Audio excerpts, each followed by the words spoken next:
അധികം കാലൊന്നും വേണ്ട. ഈ ഒരു വിസ്മയ ഭരണ കേരളത്തിൽ ഇപ്പൊ നടക്കുന്നത്.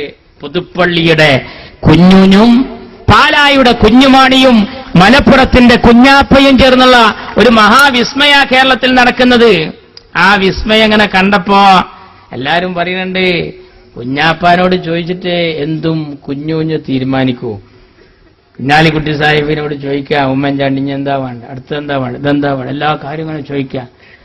കേന്ദ്രത്തിലോ ഏതൊരു രാജ്യത്തിലേക്ക് വിരുന്നു പോകണമെങ്കിൽ മൻമോഹൻ സിംഗ് പറയും ഈ അഹമ്മദ് പോട്ടെ.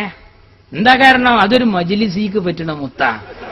ആ ഈ അഹമ്മദിനെ അങ്ങനെ പറഞ്ഞേക്കും, പോവും. ഞാൻ പറയാറുണ്ട്, ടി കെ ഹംസൊക്കെ പറയും കായബ കഴുകണ്, എന്ത് കായബ കഴുകണ് എന്നെ. ഈ ചങ്ങായിന് അവനാന്റെ മഹലിൽ ഹൗസ് കഴുകാൻ വിളിച്ചിട്ടുണ്ട്. അതുവരെ അയാളാണ് നമ്മളെ കായബ കഴുകണില്ലേ. നമ്മളെ നേതാക്കന്മാര് കണ്ടില്ലേ.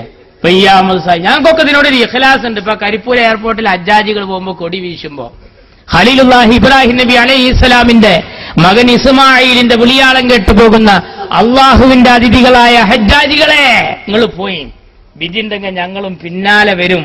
ലബ്ബൈക് അല്ലാഹുമ്മ ലബ്ബൈക്. എന്താ പാലോളി മമ്മൂട്ടിയൊക്കെ വീശുമ്പോ ഇതിനോട് വല്ല ബന്ധമുണ്ടോ? ഉംറക്ക് പോയതിന് വിശദീകരണം ചോദിച്ച പാർട്ടി ഹജ്ജിന് കൊടി വീശുന്നതിൽ എന്ത് ഇഖ്ലാസാ ഉള്ളത്? പാലോളി മമ്മൂട്ടിയൊക്കെ വീശുന്നതിന്റെ അർത്ഥം എന്താ? നിങ്ങൾ വിട്ടോ, നമ്മളേതായാലും ഇല്ല, നിങ്ങൾ വിട്ടോ.